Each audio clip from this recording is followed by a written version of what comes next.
Yes, a very good morning once again, and many thanks for staying with us right here on the #1 TV station within the world, that is NTV Uganda. My name is Romeo Busiko, and of course I come to you yet again with another pertinent conversation. We'd like to focus on the refugees within Rhino Camp and Nachivale refugee settlements. And we do have the National Council of Higher Education with me right here within the studio. We do have Saul Waigolo. He is the Public Relations and also Corporate Affairs Officer at the National Council of Higher Education. He won't be discussing the issues surrounding the case we are interrogating today. He shall be also joined by Reverend Dr. that is Cyrus Sebugenyi. He is the head of standards recognition and also standards at the National Council of Higher Education. The National Council of Higher Education is mandated with the equating of professional and other qualifications from different education institutions. Now, they do this not for only the Ugandan nationals, but also for others who are fleeing, cases of war, famine, drought and so forth from other neighboring countries like DRC, Southern Sudan. When they come here to Uganda,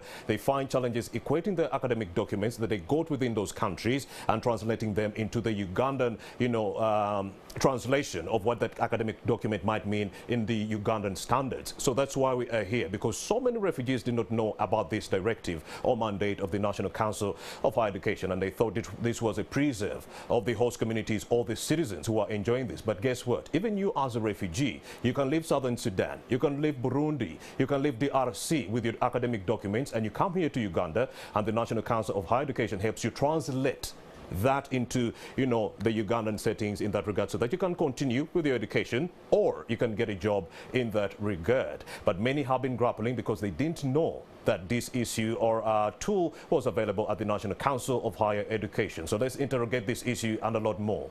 Welcome, Saul Waigolo and Reverend Dr. Cyrus Sebugenyi. Thank you for joining us right here on NTV Uganda. Thank you. All right, let me kick off with you, Saul Waigolo. Let's start with the research that you did in Rhino Camp and Nachivale refugee settlement. What did you discover? Good morning, viewer. As Mr. Busiko said, I'm Saul Waigolo from the National Council for Higher Education. Indeed. It's a body established by an act of parliament, the Universities and Other Tertiary Institutions Act of 2001, which was amended 2003 and 2006. The mandate of the National Council, among others, on top of regulating and guiding the establishment and management of higher institutions of learning in Uganda, it also equates qualifications and also advises government on issues of higher education in Uganda. So that's about National Council for Higher Education. So whatever we do, what we are discussing, we have the mandate from that act. Indeed. When we talk about Nachivale and the Rhino camps, Nachivale is the oldest settlement refugee camp within Africa. It started in 1940s when people from Poland were running away from the Nazi fights in Europe. Indeed. And they settled in Africa. And it started in around 1959 when it started now looking at other issues of Africans who were running to Uganda because of different issues. Indeed.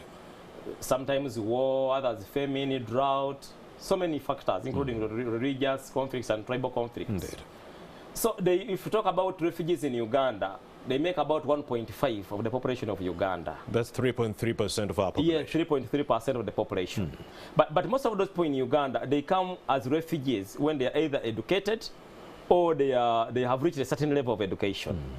Either reached secondary or finished secondary, or they were in year one in their tertiary institution, university level. Others have qualifications and they are professionals. I see. But when they come to Uganda, we keep them in camps because they are refugees. However, if you look at the acts, like the Ugandan Refugee Act and the statutory instrument on refugees, regulation of 2009, it clearly talks about the rights of the refugees. Yes, among them is the right to employment or to get engaged in an activity that brings in money, like a wage. However, when they come here, because they come with different qualifications, which sometimes becomes difficult, some of the employers to interpret. Indeed. Is from Burundi, from DRC, from Rwanda. So you take what qualification is this? So as National Council, because we found out that much as they are there, they are finding challenges in looking after themselves in terms of finances. They are not, that right is not being exercised. Indeed. Reason is because some of their qualifications are not easily interpreted. So they end up staying in the camps, even if they advertise jobs in these international organizations, they don't apply. When you talk about equating academic documents, what exactly do you mean in layman's terms? In layman's language, Dr. Cyrus will add on more, but if you look at the Act, we talk about people, one, who study from outside Uganda. When you come, because there are different educational systems across the world, they may not be similar with one in Uganda. So when you study from outside Uganda and you come to Uganda, we need to understand the qualifications you're having. Is it equivalent to a diploma? Is it equivalent to a certificate? Is it equivalent to a bachelor's? Because it's possible. So at the moment, if I have my degree or diploma from Southern Sudan, which has not been translated, I can't use it to get any kind of formal employment or anything, or even continue with school. I think I can come in here. All right, Reverend Doctor. Yeah, about equating. We can. The best way to understand equating is to look at money exchange. If somebody came here with money from South Africa, indeed, can you, the rand, can you use it to buy tomatoes? Will the Ugandan you have to exchange it? that. You have to exchange it. Indeed. To exchange it through a forex bureau. You exchange it and then you get the Ugandan currency. No, even qualifications are like that. That you come with a foreign qualification and the Ugandan here may not easily interpret it. So what you do, you exchange it into a Ugandan currency. It has to be interpreted in the form of Ugandan qualification, which can easily be understood by all the employers and all the institutions in Uganda. You so know, it looks easy on paper, Reverend Dr. Cyrus. It looks easy on paper, but why is it that many of our refugees haven't been going through this formal process of equating their academic qualifications? What are some of the impeding factors that were stopping them from achieving the same? I think the factors are so many. When you come as a refugee, your state, dehumanizing state that you were in the refugee camp, things are not always that good. We are talking about these refugee camps which are far away from Kampala. So a number of them are not even aware that there is such a function that National Council undertakes to equate their, to change their, literally to change their papers into the Ugandan currency. They are not aware. Also another thing could be their financial, because it costs some little money, not really little, but it costs some money to exchange your papers, leave alone the money that they need to have to travel from wherever they are to come to Kampala. How much are we talking about? The cost here is about 300,000 to equate your qualification if it's a degree, and 200,000 if it's a diploma. Don't you think that is an impediment, stopping many of these refugees coming in, because you are fleeing war in that regard? You didn't flee with anything, only your belongings on your back and maybe your degree or diploma, so you don't have the 300,000 or 200,000. Have many complained that they couldn't access this luxury or preserve simply because they didn't have the money? I think the beauty with the refugees is that this cost, a number of organizations, including Window International, ILO, have come up to help the refugees, so they don't have to worry about the cost, because another party is meeting that, is working, collaborating with the National Council to meet that cost. Go ahead, but this was a problem before. It was a problem before, but it was not as serious as the awareness, because a number of them were just a few were coming. I see. But when the organization like Window International, ILO, came in, the awareness is increasing, a number of refugees are able to participate and have their qualifications equated by the National Council. If you can also break down some of the impeding factors, stopping many of these refugees from accessing education institutions right here on NTV Uganda. I would like to know some of those impeding factors, stopping refugees from continuing with their education, especially right here in their host communities. I think one of them is that when people are freeing away from a terrible situation from their countries, they literally come with nothing. Indeed. That's one of the challenges. And in the process of equating qualifications, we also need to seek for the authenticity of the qualification from the country where the qualification was obtained. And what happens is that a number of these refugees from countries like Eritrea, they don't even want the host country to know that they are here. So that's one of the challenges that we are having, because when you are writing to the country that I need to check whether this person indeed studied from such and such an institution, that is reporting them that actually they are here. This is one of the serious issues that we are facing in trying to equate their qualifications. Go ahead. Yeah. What else? Yeah, of course, as I said, that these people, wherever they are, we have some refugees in the city, and those are few, but also traveling coming from where they are, from Nachivari, from Rhino Camp. It involves in money, but most of them are not even aware that their papers can be equated by a body in Uganda. That's some of the challenges that we are facing here in the country. And let's also, continue with this conversation with Saul Waigolo. So, Waigolo, yesterday when I called you, we did have a conversation and we did hint on language barrier. How many of these students are actually disadvantaged by the fact that Uganda is an official English-speaking country, many of whom are coming from French-speaking countries, others are coming from the DRC, Swahili and so forth. Many do not use English. So let's talk about the hurdles they go through when they get into Uganda, where English is the official language, and the universities alike. Thank you. It's true, it's a challenge to some students because they come from countries where English is not their first language. Indeed. But Dr. Silas will add more on what we call the foundational course. Some of these institutions have that foundational course. We also have the higher education certificate. So we have been accrediting it such that people go to those institutions and they learn English first before they are admitted. Because here we teach in English. It has been, we looked at it, we realized it was an issue, it's being addressed. Unfortunately, in Uganda, we have only English. We don't have any other language. Indeed. Because in other countries, you find they speak Swahili, they use Swahili, someone can use like a French, but in Uganda, it's purely English. But Dr. Cyrus can add on that, because at least we realized it, and his department exactly. Dr. Reverend Cyrus, is then this disadvantaging the refugees and impeding their ability to actually join the education system right here in Uganda? Yes, I would say it is at the beginning it looks like a limitation. Not only about refugees, but also other people who are coming from those languages where English is not an official language. Indeed. Yeah, but of course when they come here and they do realize that they need English, so a number of places are there for them to bridge that limitation. So a number of our universities and institutions, they provide remedial courses in English for refugees, but also for anybody whose first language is not English. So the better for these people to take advantage, because otherwise how will they communicate at the job place? How will they communicate when they are furthering their education without the English? So it is really very important that they take opportunity of those bridging courses for English in particular, for them to be able to join this. But this is not the only problem here. Everywhere in countries like Sweden, when you go there as a refugee, one of the things you need to do is to assimilate yourself with the language of where you are being hosted as a refugee. All right. Of course, I did go to Makerere University around 2011. I wanted to continue with my literature and French studies on top of the journalism lessons. But then what I did find out is that they take you back to the basics, especially for the refugees and for the learners who are coming in from these other countries. A, B, C, D. Yes.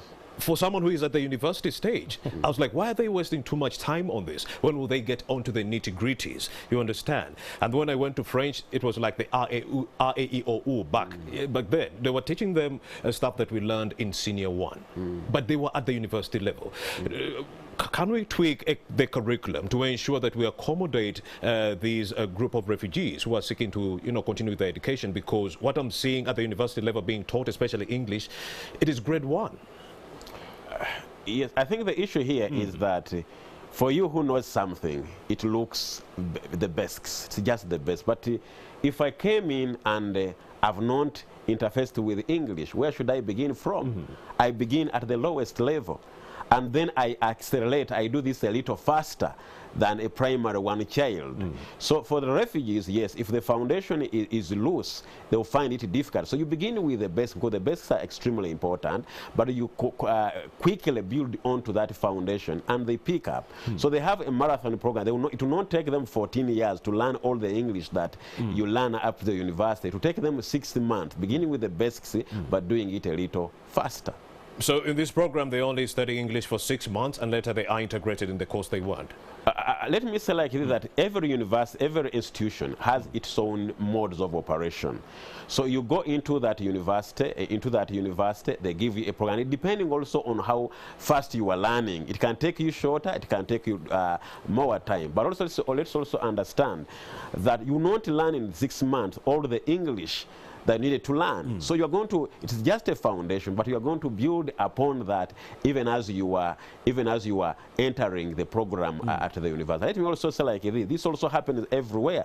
The Chinese, when they go to Europe, they learn the basics before they leave China, or maybe when they go to Europe, but they go on building onto this, and after a few years, they become quite competent. Go ahead. Quite competent. So an opportunity, the most important thing is that for them to know that the opportunities are available, and then they get onto the opportunities and they go on to improving. But also, and something else that we need to talk about beside the English is the difference in the education systems. Indeed. So our education system is British, where you have the A-levels. These people come from educationists, most of them come from education system which are not British. They don't have the A-levels. So what provisions have we made?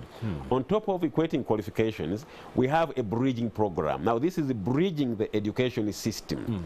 So when somebody comes here, they undertake what we call a high education certificate, which is normally 2 semesters, and that is enough for them to bridge. We don't take them directly into education programs here at the university, because there is that mismatch.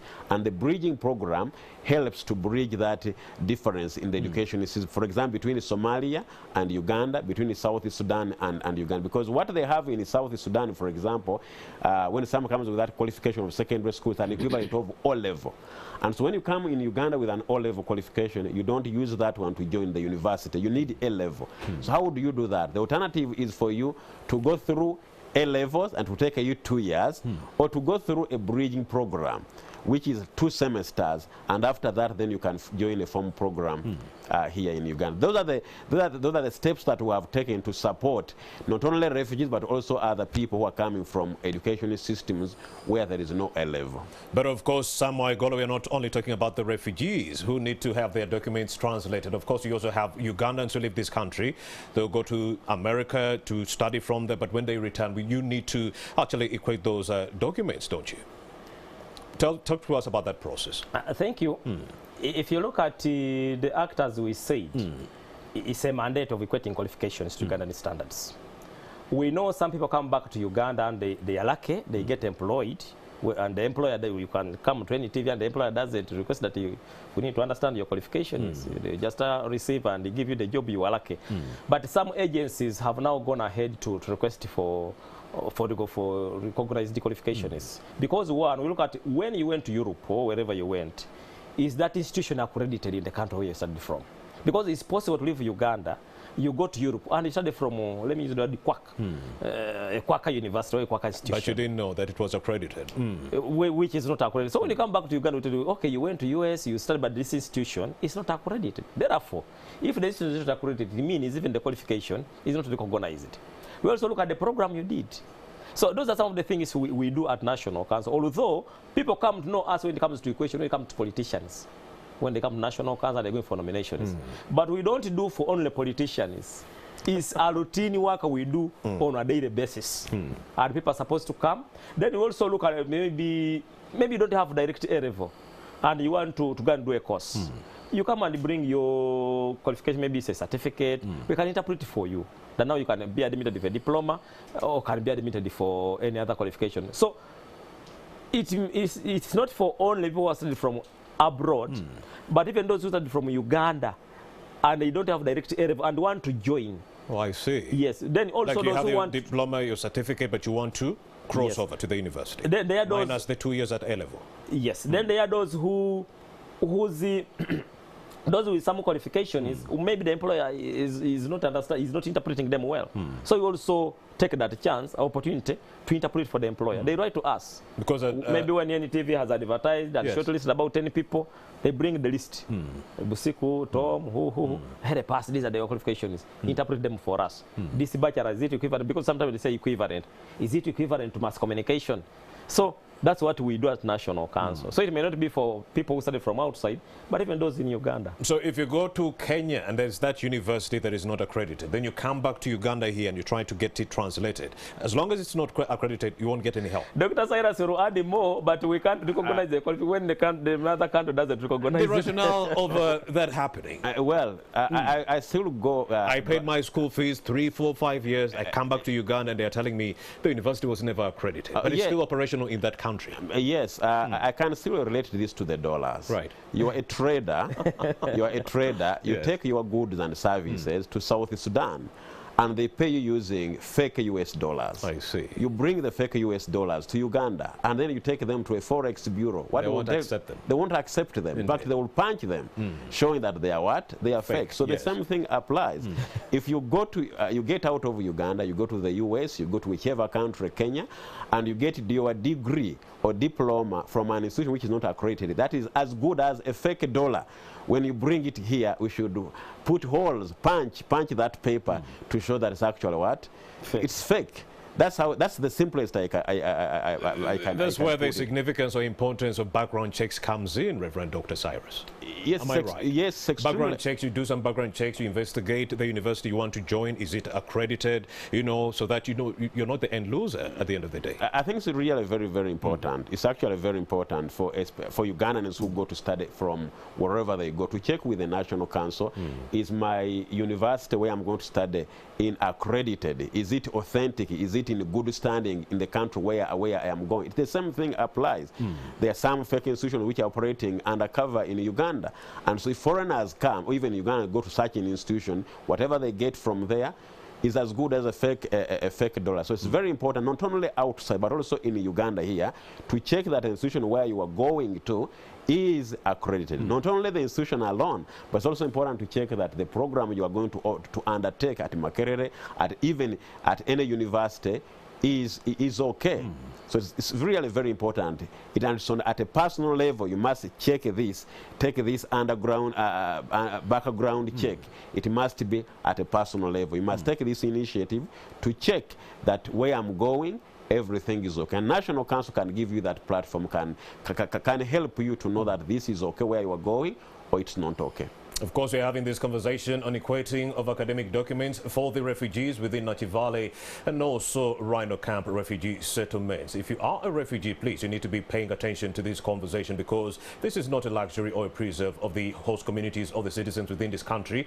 INCHE, National Council of Higher Education, also works to, translate your documents as refugees. But what about that person within Southern Sudan? They were at the university at some point. It was shelled or bombed. The academic documents maybe got burned in that building, maybe at home where they were. So I have my degree, or I studied, you understand, but my academic documents got lost during the war. What do I do when I get into Uganda? Reverend Dr. Cyrus.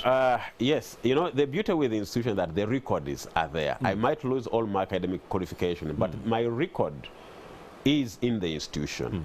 So the best we can do is to write to the institution, and we ask about a particular candidate, and the institution is able to write to us saying that yes, whereas the academic qualifications are not in place, where they were banned, our records show that Sarah Sebugeny was a student and graduated from such and such a place. Of course, we have had cases, I think this was in I think Sierra Leone, where all the records were completely destroyed. Now, that's really a rare thing, but it's really, in that case, we are really sorry. In essence, the only thing that such a person would have is to undertake fresh studies at some university. Yes, if in the unlikely scenario that actually your records got lost, but also the institution where those records were, the archives were completely destroyed. But it happens, although it's quite rare.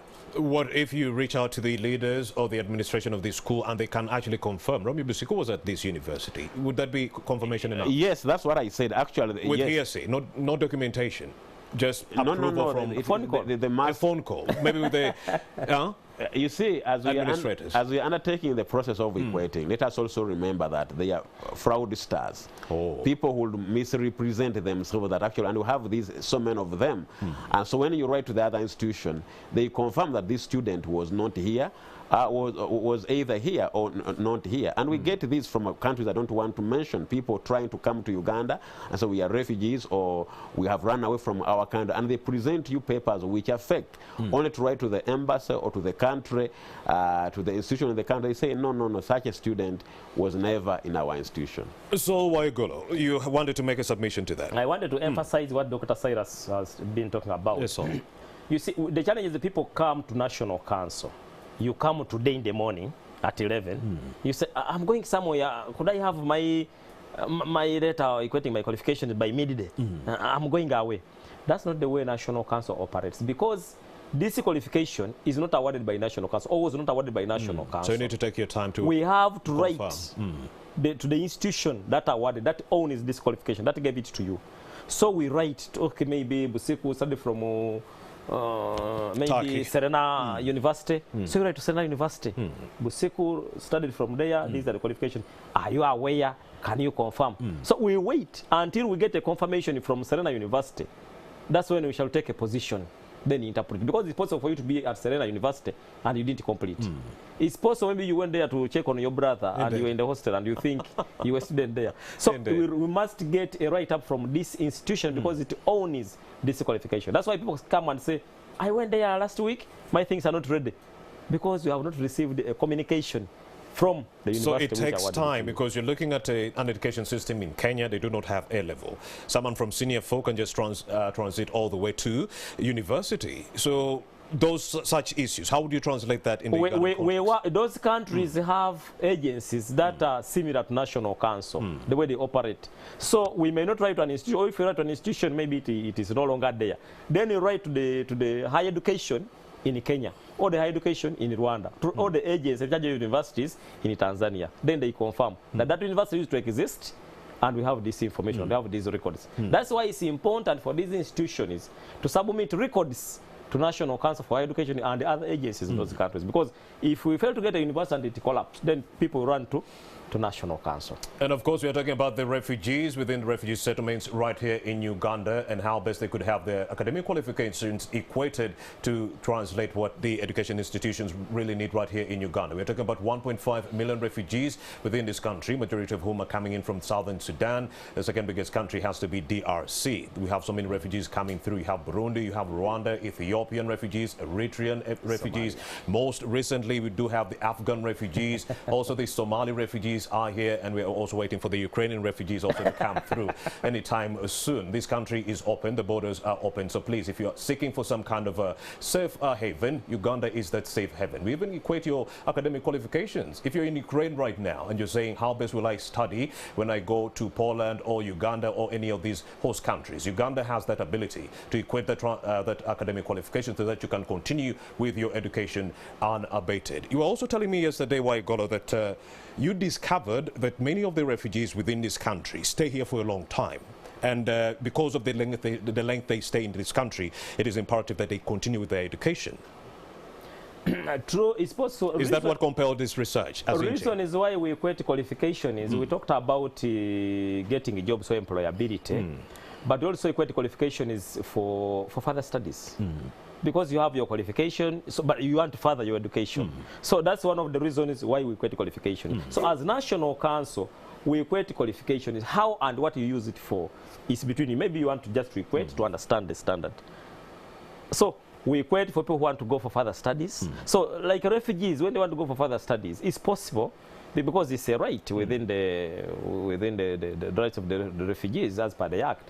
So if they want to continue with their maybe for further studies, they bring their qualifications, we equate them, then they say, okay, in my country, I was at this level when it's compared to Uganda. So if I'm to join studies in Uganda, I must join at this level. Then it also helps these institutions to understand when they are admitting these people. Yeah. What compelled this research? Is it that there were so many high levels of illiteracy among refugee settlements that you decided as INCHE that, you know what, there is something that we could do for the refugees to actually continue or kickstart their education journey within this country? Because so many of the refugees think they are here for maybe a month or two, a year, and then it's 5 years, like the South Sudanese. It's 10 years, 20, and you're still here. And you could have gone to school in the initial stages, but because you waited, then that's where the problem is. Am I right, Reverend Doctor? Well, thank you so much, Mr. Presenter. Let's first of all understand that a refugee is a human being like any other human being. Indeed. Only that they are in confinement out of another person's choice. They don't choose to be there. Indeed. And the government of Uganda, as well as refugee organizations, they support them financially to meet their welfare. But you see, if you have 1.5 million refugees, we must give them an opportunity for them to be involved in some productive work, for them to support themselves, but also to have a contribution towards the country. And so how do we do that? So when these refugee organizations went into these refugee camps to support them, they have noted that there are those who come in who are professionals. We are talking about Ukraine here. Indeed. I mean, with all the bombing that is happening, someone, a professional doctor, they can run away from there. Even Afghanistan, it happened. The Taliban were actually putting up a fight, and they were actually quarreling. They were like, why are all the professionals leaving the country? All the engineers were leaving, the doctors were leaving, so they had to put a directive and say, if you are a professional, you don't leave the country. Yes. Yes. So you can imagine. So when these professionals come here, how do you engage them in productive work? How do you support them? Because you see, they're all issues that are affecting their psychology. So how do you engage them? What do you support them? The money you give to them, is it enough? Is it enough for their welfare? So it is very imperative that they should be involved in fending for themselves. And those who are professionals, what will help them to get involved in productive work are the papers. So it was actually noted through the engagement that these organizations that have been having, is that they have the papers, or some of them have left their papers. They need to be supported to have these papers translated in the Ugandan sense. That's the currency. They come with the currency. Nobody understands that currency. So some needs to translate that currency using the kind of exchange rate, academic exchange rate, so that they can present those papers to employment avenues in Uganda and be involved in productive work. I think that's what has pushed to support them, to create an awareness for them and support them so that they get employment here and further side. But also let me also mention this. Are we just receiving refugees so that if they spend with us 5 years, they are at the same level as when we received them? So I think as a country, we have an obligation to add value, to develop them.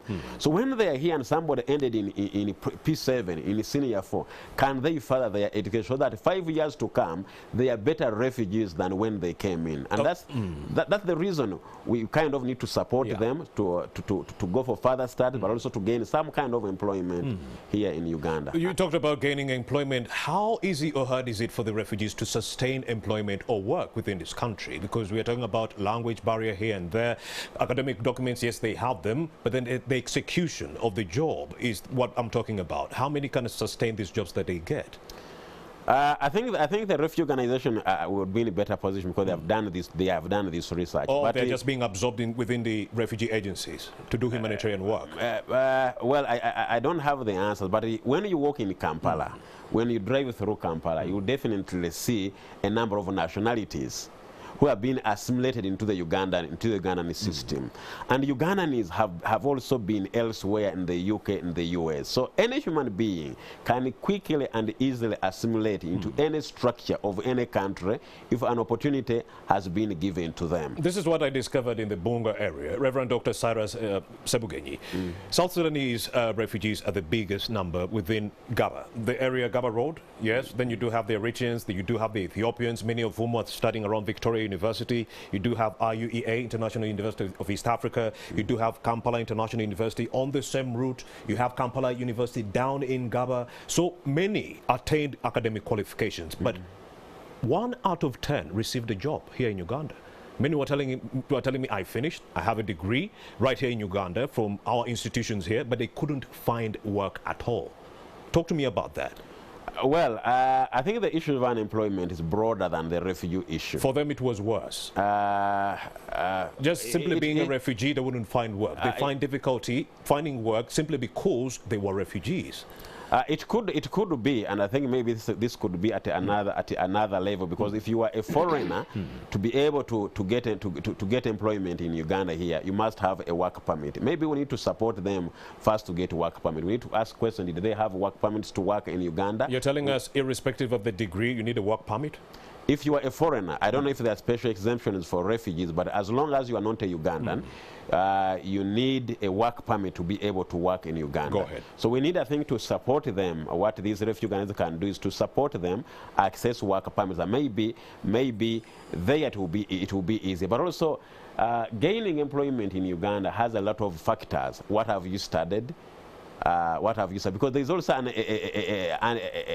big high unemployment rate in Uganda. So I don't want to think that refugees are exception, and I don't want to think that that situation is quite specific to refugees. But maybe it's a situation we have for the whole country. But also maybe we need an awareness the whole country, so that these refugees are people like us, and maybe we create slots for them to get employment, so that they are not just here. The more they are here and they are not employed, the more burdensome they are. But if they are involved in productive work, the more they can gain from us and the more we can gain from them.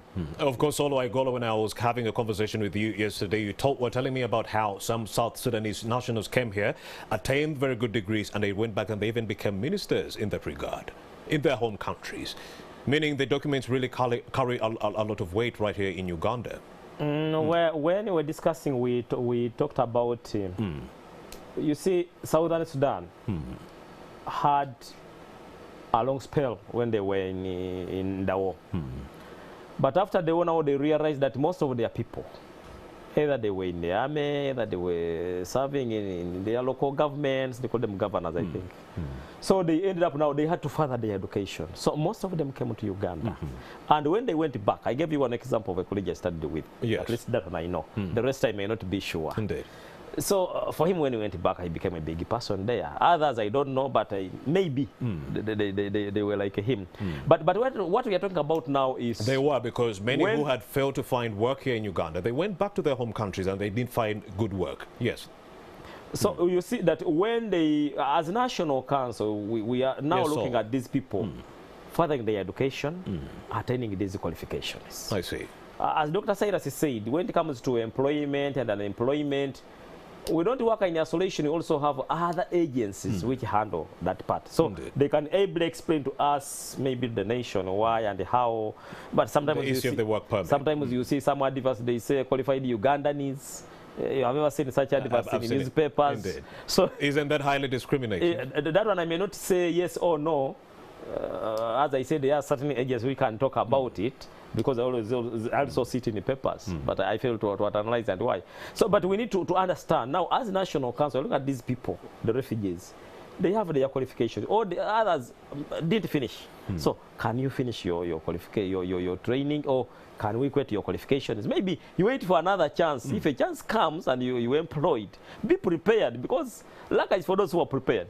For now, our role is to prepare them with their qualifications, whether for employment or for further studies, whether in Uganda or when they go back to their mother countries.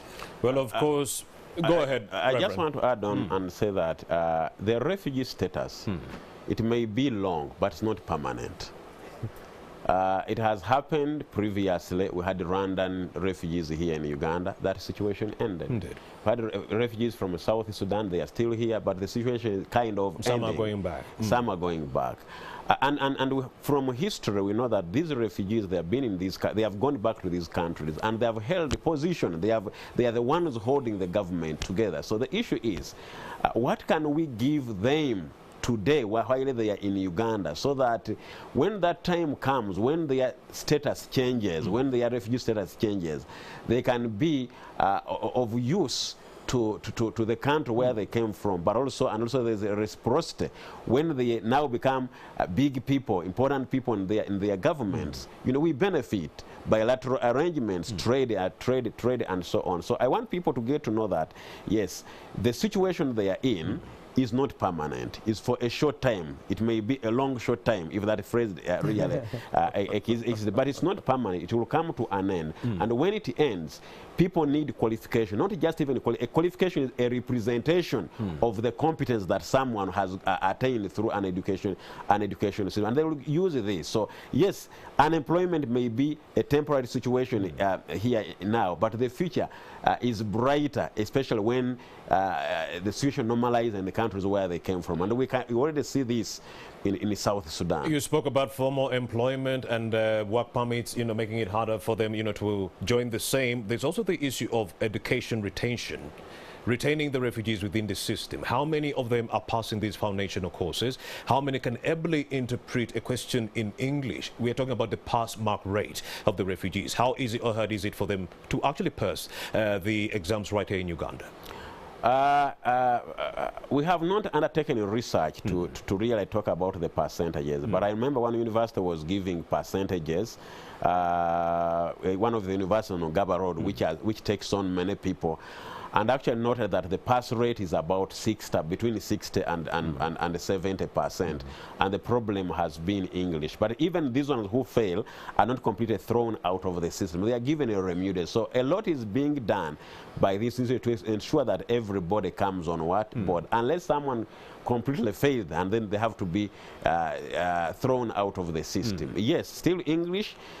For a number of, not just even refugees, but people who come from non-English speaking countries, is still a problem. But our universities, especially here in Kampala, they are putting in a lot of effort to support these students. So, Waigolo, how many of our universities and tertiary institutions in Uganda are accredited? Right now in Uganda, we have 53 universities. Over the 53, 10 are public universities established by an act of parliament. But we also have one university which has a separate act of parliament. It's like a sort of public, sort of private but established by an act of parliament. Then we have... What are universities then? That's the Islamic University in Uganda, right. established by the Islamic University in Uganda Act of 1989. I think there. But we have now, I talked 53 universities, and out of those, 10 are public universities, including Mountains of the Moon, which has just crossed from private to public. Indeed. But we also have other tertiary institutions. Other tertiary institutions refer to those institutions which are now offering certificates and diplomas. But we also have other degree awarding institutions. Other degree awarding institutions are institutions, they are not universities, but they award degrees in a specific area. You can talk of Uganda Management Institute, one of them. That's a public university, but we also have private. So in total, we're talking about over 100 and we're talking about 260-something institutions, both universities, tertiary institutions, and other degree awarding institutions, both private and public.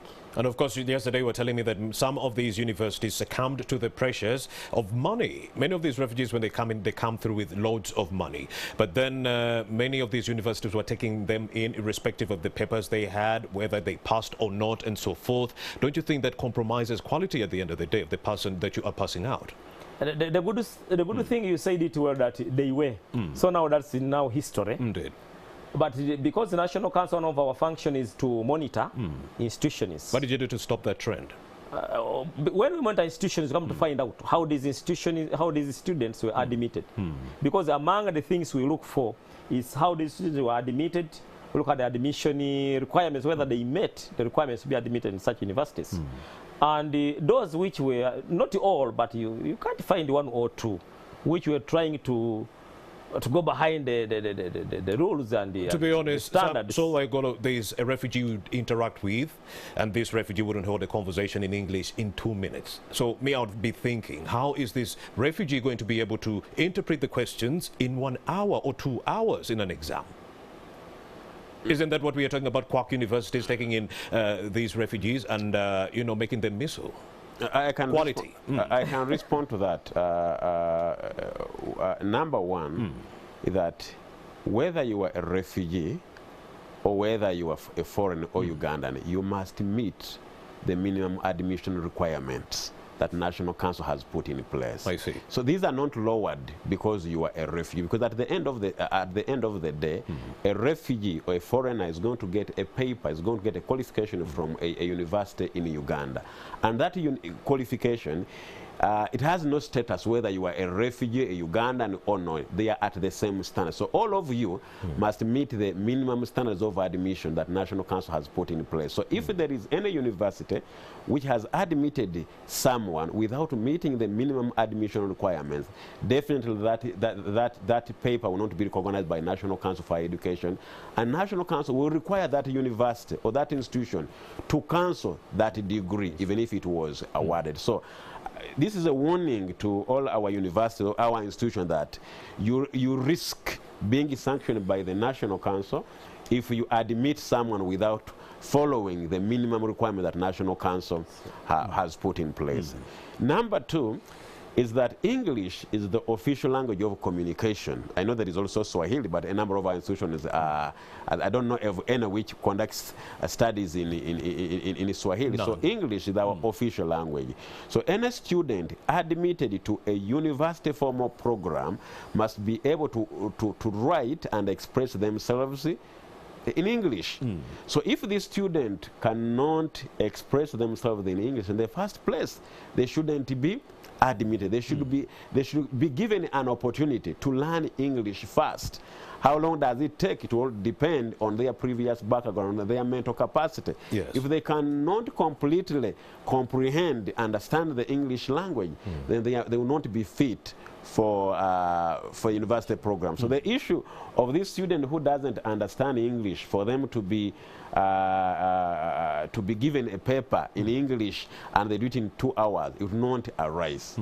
Yes. All right, that is the head of Standards Recognition and Equation, Reverend Dr. Cyrus Sarah Sebugenyi, in that regard. Sebugenyi, let's talk about the research that you've been doing in your quest to raise awareness on the equating of academic qualifications. We would like to get to know what kind of challenges you encountered along the way. What were some of the stumbling blocks that you encountered as the National Council for Higher Education? The serious challenge is that a number of refugees, when they come, they don't have what we call recognizable papers. And maybe the way they run away, they are able to pick up something very quickly. And so maybe someone tells you, yes, I studied this, I have a degree, but there is no evidence to show that that person studied a degree. So that's one of the challenges, that yes, you are exchanging a currency, but I must have a currency for me to exchange, and the currency is not there. So what do you do? That's a big stumbling block. That whereas there are many whose papers could be equated, there are actually very few who have the papers. That's the biggest challenge. But also those who have the papers are not complete. Someone comes and they have a recommendation later. Think about here, if somebody finished secondary school and have a recommendation later from the school, and then they don't have a UNEB certificate. So how will that one work out? So you cannot equate the papers. But another issue that we have also found out is that a number of these universities, a number of countries where the refugees are coming from, ICT is not developed, is not at a high level. So you cannot easily determine the authenticity of the qualification. Think about Somalia. Whom would you write to? For a long time, we couldn't equate qualification from Somalia because of the prolonged war. So you couldn't write to anybody until of recent, about two years, when we got a functional embassy in Uganda, and they were able to do what? To help. So those are some of the challenges. You have a paper, but how do you ascertain the authenticity of the qualification? So it is taking a little longer to equate their qualification because you cannot determine the authenticity. Those are some of the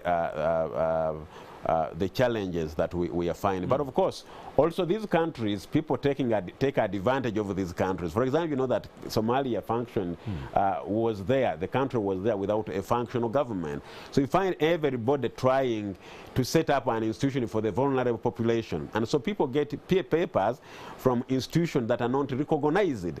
So when a refugee comes with that paper, it's as good as a fake dollar that we talked about. So those are some of the challenges that we have encountered. Of course, the issue of of not being able to pay the required fees. That one is now out with the coming in of ILO and Window International to meet that cost. That's the collaboration we are talking about. But also, I don't want us to limit the discussion to the refugees within the camp. There are so many town city refugees. They are urban refugees. Yes, there are so many city refugees, and maybe a number of them are not aware, and they are not in a camp, so you cannot locate them.